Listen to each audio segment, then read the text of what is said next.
Welcome back. You're watching Business Center. Just to remind you about today's question, we are asking you, between men and women, who do you think is able to withstand starvation longer? Between men and women, who do you think is able to withstand starvation longer? We'll be sampling your answers and we'll be giving you the correct answer to this question at the tail end of this show. But like I promised you, we have Gloria Cherono in studio, a Kenyatta University student taking economics and finance in her 4th year. She has an invention, together with a group of other students, she has an invention on how to manage organic waste. We'll be having that conversation right here in studio. Get to learn more about this. She was, her team was the winner in the just held Hult Awards at the Kenyatta University. They matched the winner with this invention. So we'll be having a discussion around this invention and much more. Thank you so much, Gloria, for making time for us. Thank you very much for having me. All right, great. Let's talk about your project. You have this project on organic waste management. Talk to us about your invention. Our project is solving 2 problems using 1 process, giving 2 outputs. So we are trying to solve the problem, as you have mentioned, of organic waste and improper waste management specifically. And we are also trying to solve the problem of the high cost of input, specifically fertilizer and animal feed. And we are trying to solve this through 1 process. And the process is taking organic waste, converting it into fertilizer and packaging it, and we are converting the waste into organic fertilizer using black soldier fly larvae, and once the larvae approach pupal stage, they're harvested, dried, and processed into animal feed. So throughout the process, the production line, we have 2 products that we, at the tail end of our production process, we produce organic fertilizer and organic feeds. And so yes, I think in a nutshell, explains what we're trying to do. Yeah, and I understand in this project, you are a team of 4, and everyone does, is in charge of something in particular. Maybe if you could mention your team members and what they do. We are a very diverse, gender-balanced team, and I think it's important to mention that because it's important in the world and the climate we're in. So I am Gloria. I'm the CEO. My team comprises of our CFO, Milton Emurut, the head of research and innovation, David Gashara, and our chief operations officer, Ochieng Harriet Anyango. They would have loved to be in studio, but we understand the guidelines and the current COVID situation, so they could not be here. But I am here to represent them and show that. Very well represented indeed. Thank you. Thank you. So let's go back to the project, and what were the reasons behind you guys coming up with this project? We came up with this project in response to the Hult Challenge, and the Hult 2021 Challenge is food for good. So you're trying to transform food into a vehicle of good, and our business at its core is a social enterprise. So we are trying to generate profits but still create an impact in society, and it is ingrained in our culture and the culture we are building in our organization, and we are trying to create impact especially in an eco-friendly manner, and we're trying to advance climate action. We're trying to advance life below water, life above land, and it is so. The first things first, it was in response to the Hult Challenge, and the Hult Challenge asked us to look at our food systems in every country, since it's a global challenge, and there are over 500,000 campuses around the world that are working towards this very challenge. And we looked at our food system, and we looked at challenges that were very near and dear to our hearts. And for example, I am the child of a farmer, so I looked at the challenges that I have experienced firsthand, and high cost of inputs was something that I could resonate with. It was something that I have seen, I have experienced. It's not foreign to me. It is something that I can speak on. And we wanted to solve challenges that are near and dear to our hearts, so that was the starting point. So we went through the process of ideation. We bounced off ideas. How can we solve this? We had several ideas that came into the table, and we used skills that we were taught through the Hult process. We went through several mentorship sessions. We went through training sessions by the partners of the organizing committee of Hult Prize that had partnered with organizations such as Pangea Accelerator, Mideva Labs, Startup Africa, Synapis, and they took us through very many programs that helped us ideate. They taught us decision thinking, they taught us how do you write a business plan, how do you reach out to investors, who do you speak to in these organizations and in the value chain, and create the impact that you want to see, and also reminded us that we should remain focused on the fact that we are building a social enterprise and not forget the social aspect of our business. So throughout the ideation process, until we looked at the various solutions, used decision thinking, factored in the cost of implementing the different ideas we had, and landed on the BSF project that is still highly innovative and offers lower cost, a lower startup cost to us, because it's something we needed to be very cost conscious, so as to not have our heads in the sky and not have an idea that's workable because it's too expensive. And that is how we eventually landed on our project, the Black Soldier. Laura, you're mentioning that you are a farmer. I am a farmer by proxy. But because at this age, you don't see many young people wanting to get into farming. I mean, what drives you to be, to get into this farming? What you've mentioned is very true. I remember during our finals competition, our chief guest, His Excellency Professor Kivuta Kibwana, mentioned that the average age of farmers in Kenya is 65 years old, and that's post-retirement age. So during our active years, we want a job in the corporate space. Exactly. We want to, it's what we've been told to do all these years. Work hard, go to school, become an accountant. Work hard, go to school, become a doctor. Work hard, go to school, become a lawyer. A journalist. Work hard, go to school, become a journalist. And which is it is amazing. It's an amazing plan, and it works clearly. But we have forgotten that the backbone of our economy is agriculture, and we have a comparative advantage in that we have good soils, we have good climate, we're along the equator, but more people are shunning away from agriculture, which is sad, because we come back to it when we are not as productive, when we are not in our productive years, and we can't do much. So I think my motivation comes from my parents. I would not say I'm a farmer exactly. I farm with them. I farm with them. So farmer by osmosis. Yes. So yes, my parents, specifically my mom, is a farmer. She's also a teacher, but farming is very near and dear to her heart. So I think that's where we get it from, and it's something she loves with such passion, and I think it's what roped me in, and I think it's the same experience with our co-founders. Their parents are also in the agricultural space, and I think in Kenya generally, someone in your family who is a farmer, because All right. So I think that's what good. Wow, such a motivation there. And with this project that you have, with this innovation that got the top, you emerged the top in this competition. How does someone would be asking, how does it work? The challenge works in such a manner that Hult Prize asks students it poses a challenge every year.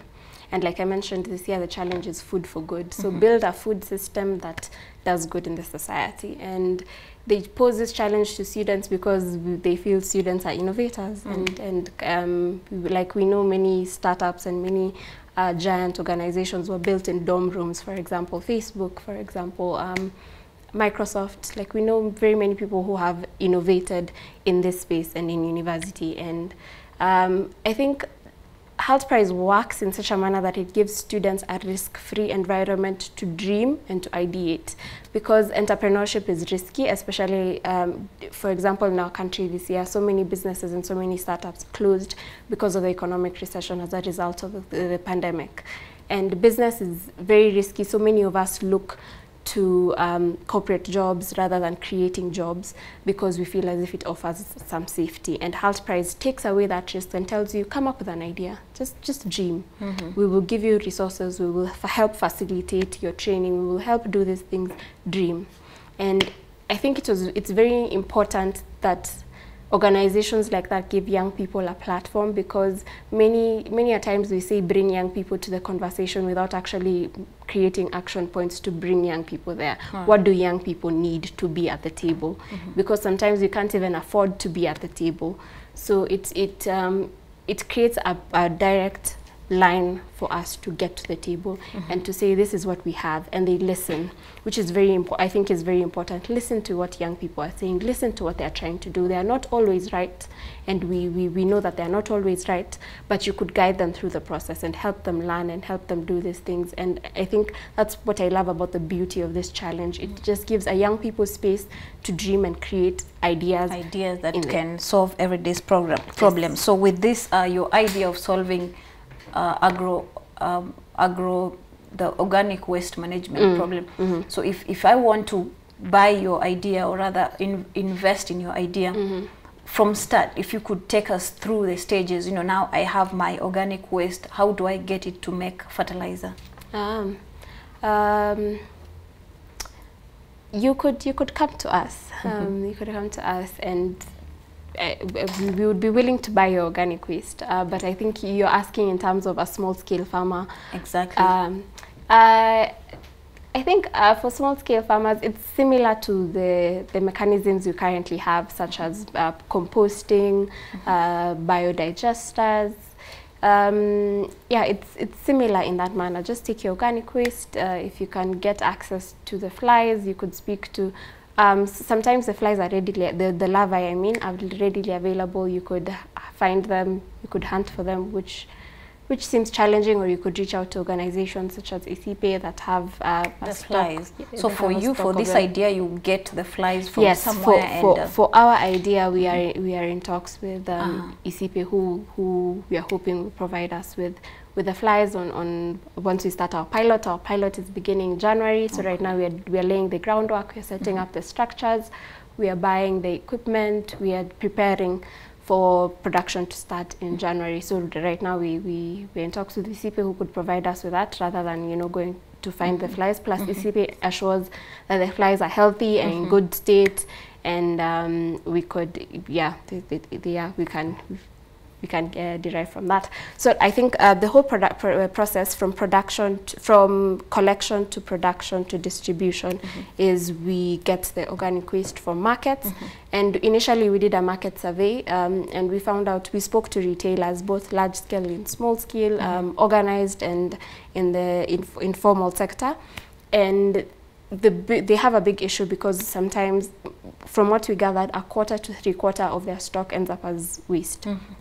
So, and this waste is collected by county governments, and it ends up in landfills. But now we want to give alternatives, ways to proper waste management in terms of proper disposal. You can't be mixing organic waste with plastic waste, and like for it to end up as landfills, we need to have responsible waste management. So we take the waste and we collect it now directly from the county governments that are collecting the waste from the retailers in the markets. And then we take it through the production process. We introduce the larvae break down the waste into organic fertilizer. Once the larvae approach pupal stage, they're harvested, dried, processed. And the beauty with the larvae is that they are a finished product. You can consume them as is. You don't need to add anything else. But if you are looking to improve the quality, you have options to improve quality. So that is also an area we are looking at, ways we can improve the quality of the larvae to support different products, for example, to support pigs, to support dairy, to support chicken, and the different needs of these different animals. And then distribution, we are tapping into we are hoping to tap into current distribution chains, established distribution chains through agrovets, farmers, cooperative societies, organizations that have direct linkages to farmers, for example, Farmers' Choice.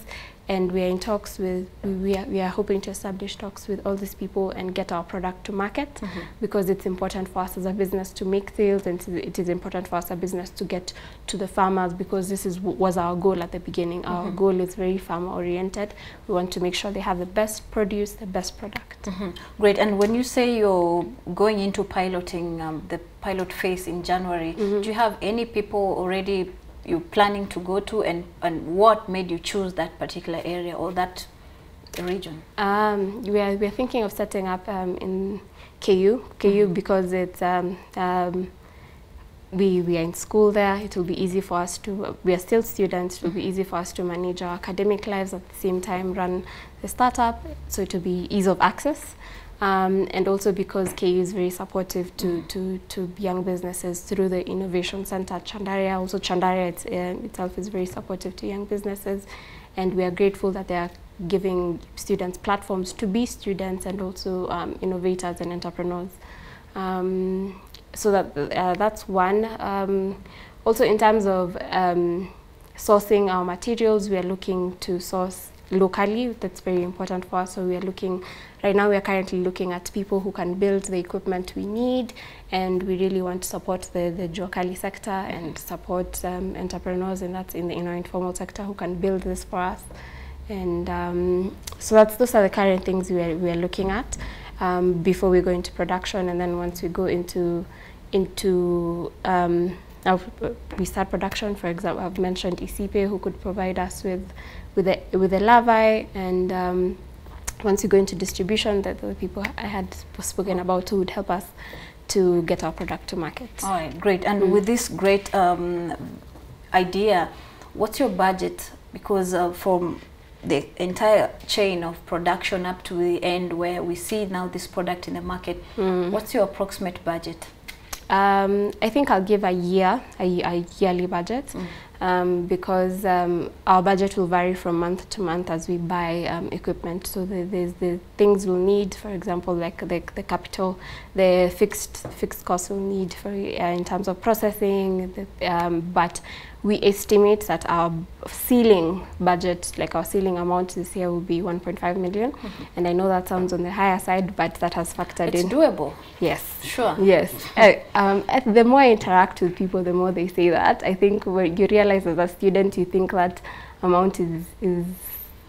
There's someone somewhere who's able to give you 5 million in a flash. May that someone kindly contact us. Our contact information is available on any of our pages. We would love to meet. Yeah. Or you could be that person as well. We'll talk after the show. Yes. So yeah, so I realize as students sometimes you think that's like a tall order, but yeah, we hope that we can achieve that amount. And with all this, what do you see as the major challenge in this entire project? One, like as you have mentioned, costing. We've mentioned like sometimes we look at this cost and it seems like a tall order. Again, we are students. We do not have as many revenue streams. You might try to do a few businesses here and there, but they are not as significant revenue streams. But it's been amazing that we have found people who have seen value in our business and are willing to tap in and are willing to partner with us and help offset some of this cost. Which we are very grateful for, and are pursuing those avenues actively, and we are grateful for them. And that is one of our biggest costs, biggest challenges. The other challenge is also getting to market, and I think this is a challenge that is not specific to us. It's a challenge all entrepreneurs face. Getting your product to market is the biggest issue, and we are really hoping to tap into established distributional chains that we can be able to get out there and get our product there and establish and provide the best value for our customers, and be able to retain our customers so that they could come back, and so that we could have going concern in our business. We really want, our desire is longevity, and we don't want to be in the market for just 1 year and then we weren't able to retain our customers. So right now, the biggest things we are thinking about is getting to market, and now the cost and starting up in production. But we are grateful that we are seeing some traction in terms of people who are working with us and who are willing to work with us. Oh, great. And finally, as we finish this, Gloria, what's the future? What do you see as the future? Of course, I know the ultimate prize in New York is you know, in the pipeline. But what do you see as the future when it comes to young people and innovation and, you know, like what you're doing? I think for right now, we're very excited to compete in the regionals. We're excited to meet other innovators from across the region, from Africa, from across the world, and see what they're doing and interact with these amazing innovators, and see where this goes. Again, we're very excited about the possibility of competing eventually in New York for the grand prize. It's something that's heavy on our mind, and it's something that we're working towards. We really appreciate the opportunity to represent not just our company, but our university as well, since we are representing Kenyatta University since we won there. And also on what you've mentioned about the future of innovation in terms of young people, it's very encouraging, and I'd like to say the future is promising, because even at Kenyatta University, the ideas we saw were exemplary. It was an amazing, we saw an amazing team of innovators that were gender conscious, and we saw very many female innovators, which was, again, was very close to my heart. Some teams were gender positive. So I'd like to say that the future looks bright. Young innovators are coming up, and we're excited that, and we would hope that more spaces such as Hult Prize could be created, that since Hult Prize is a global initiative, we could start something here in our own country that supports young businesses, that supports entrepreneurs, that supports young people to ideate and create amazing ideas, and hold their hand as they walk this journey and support them. And I think it's only looking up from here. All right. Great. Thank you so much, Gloria. Thank that has you. been Gloria Cherono speaking to us about this great innovation on how to manage organic waste. And definitely, Cherono, you can do this. So Thank you. From me and the entire team, you go for it. Thank you very much. All right. We take a short break. When we come back, we'll be looking at how the commodities are trading in the markets today, and we have our innovation segment, and your AgriFact segment will also be coming up in the next segment. Don't go anywhere. This is Metropole Business Center.